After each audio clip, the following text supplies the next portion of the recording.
4 ways to psychologically manipulate someone. Have you ever thought about using psychology to your advantage in your daily interactions with others? No degree in psychology or mind reading required.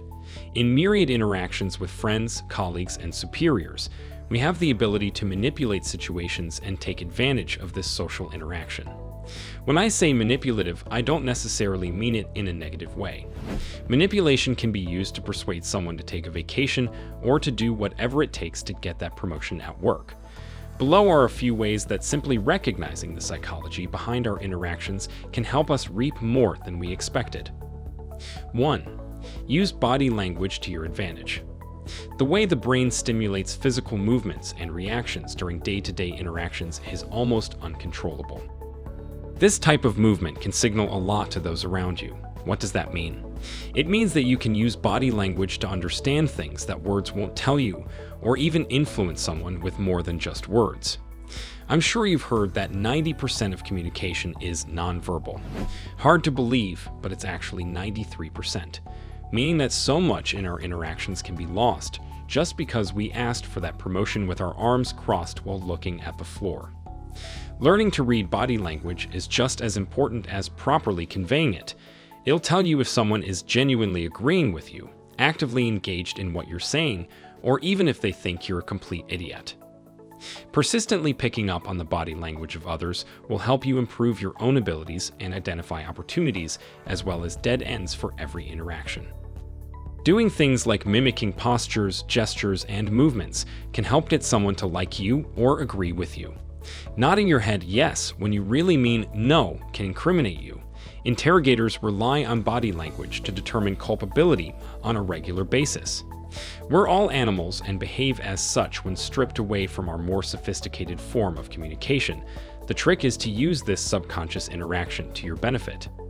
Some interesting facts about body language. Open palms create a sense of trust. Legoland workers are not allowed to point. Instead, they offer directions by using upward-facing hand gestures.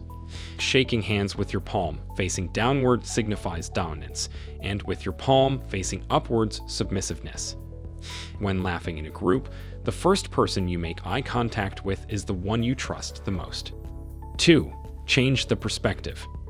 Cloak the reality of those you're attempting to manipulate with a reality that you've weaved. Go Matrix on their minds. This one's about tact, cunning ability, and most importantly, rhetoric. My car only has X mileage, never mind the rust spots. My bad grades and academic probation in sophomore year, contrasted to the better grades in my senior year, show how much I've improved since then. And the classic, this home is a real fixer-upper. Think of the potential. We do this every day, turning half-empty glasses on their sides. A lot of the time, perspective can really mean a world of difference in the way that someone looks at something. This perspective itself can be influenced by your descriptions. Rhetoric is a crucial factor that underlies this notion, as it encompasses so many aspects beyond just what was said and how it was said. It relies on tone, content, and appeals to reason, character, or emotion. Use rhetoric to be as persuasive as possible, exaggerate when practical, and shift focus where necessary. Put thought into how your arguments are structured and delivered, whether they appeal to someone's emotion or logic. Do you sound like you know what you're talking about even when you don't? If you can't convince someone to stop wasting paper because of environmental reasons, can you convince them with a flawlessly logical argument as to how less paper means less work? Thinking outside the box and reframing a perspective on any given situation can do you good in how you see things for yourself, and can also build on the efficacy of any argument you put forward. Some facts to put this into perspective. Convincing yourself that you slept well the previous night tricks your mind into thinking you did, otherwise known as placebo sleep. The Dunning-Kruger effect. Smart people tend to underestimate themselves, while ignorant people tend to think they're brilliant. Studies have proven that your favorite song is likely associated with an emotional event in your past. 3. Leverage your knowledge of others. Rely on people's psychological needs and use them as a pressure point. This might be a need to conform, to be accepted or included, or the complete opposite, the need to stand out and swim against the current. The risky decision maker can be goaded into making a poor decision. The quiet crowd dweller can be discouraged from pursuing anything that would lead them astray from the comforts of conformity. Their weakness is your strength. It's just a matter of figuring out how to harness that to your advantage. Are they prone to overconfidence that can cause them to stumble? Are they insecure about something that can help you make a convincing point? Everyone has their kryptonite. The more you learn about someone's psychological tendencies, modes of thought, and characteristics, the more of an advantage you can gain over their thoughts and your overall influence on said thoughts. The key to success here is knowledge.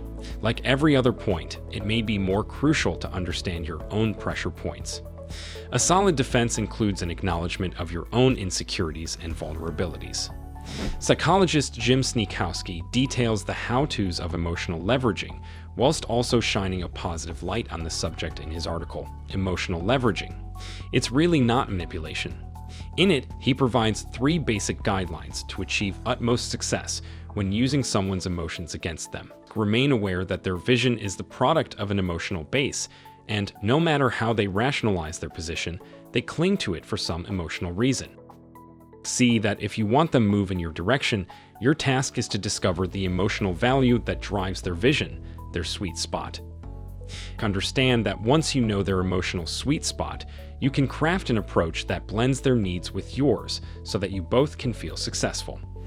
4. Be aware of proper timing and opportunity. The jaguar is an effective and calculated hunter. Ancestral legacies of success and failure have given it the biological ability of great timing. It knows when to pounce, when to strike hardest, and when to abort its chase. Know when to make your moves. This is something we learn from a young age.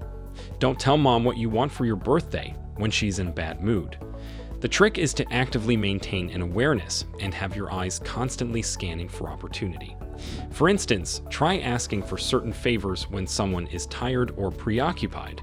They're less likely to put in the energy to disagree or refuse you. Don't force opportunities, instead welcome them and keep your eyes open.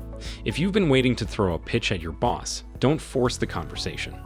This may require waiting for weeks before you get a good opportunity, but once you do, don't blow it. When we encounter someone with, say, a proposal, half the battle can already be won or lost depending on their mood at the moment. Fact: recently, a study of more than 1,000 court decisions found that judges, who ought to be our rational thinking exemplars, are just as susceptible to this notion as anyone. The study confirmed that prisoners are much more likely, up to 65% more likely, to be paroled early in the day or shortly after a lunch break. Endless possibilities. The wonders of psychology are endless. It's a field worth exploring, but is only useful by first putting in the effort to learn and implement. The above-mentioned ways to exploit psychology barely scratch the surface and require little more than mere awareness to employ. Each of the above factors are immensely useful in and of themselves. For instance, kinesics, the study of body language, can turn you into a walking lie detector if you care to be.